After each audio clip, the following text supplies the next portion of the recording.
મારું નામ ઝાલા માનસી ભીખાભાઈ, ગામ ખંડેરી, તાલુકો વેરાવળ, જિલ્લો ગીર સોમનાથ. અમારે મગફળીનું વાવેતર કરેલું છે, વચ્ચે તુવેરનું વાવેતર કરેલું છે અને સોયાબીન પર છે.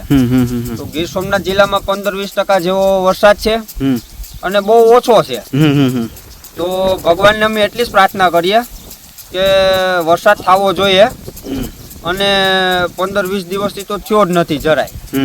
અત્યારે પાણી ચાલુ કર્યું છે પણ પાણીમાં પણ વાડી 2 ફીટ માન નીકળે, એમ 2 ફીટ માન નીકળે, પ્લસ શિયાળુ પીઠ થાય નહીં. તો ભગવાનને સોમનાથ દાદાને એટલી જ પ્રાર્થના કરીએ કે વરસાદ વહરવો જોઈએ.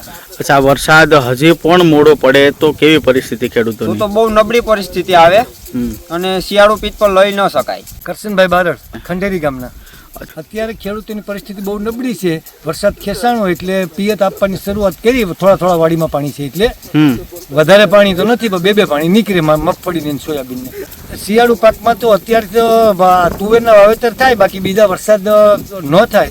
તુવેરના અને મગફળીનું વાવેતર છે અત્યારે, સોયાબીનનું હજી થાય. ખેડૂતોની વરસાદ ખેંચાય તો ખેડૂતોની પરિસ્થિતિ નબળી રહી, બહુ નબળી રહી. એમ દાદાને તો એટલી જ પ્રાર્થના કરીએ કે વરસાદ એવો વરસવો જોઈએ ને કે ધનાધન ખેતરોમાં ને નદીમાં, નાળામાં બધી સરકારને સોમનાથ દાદાને પાણી ભૂગી જવું જોઈએ.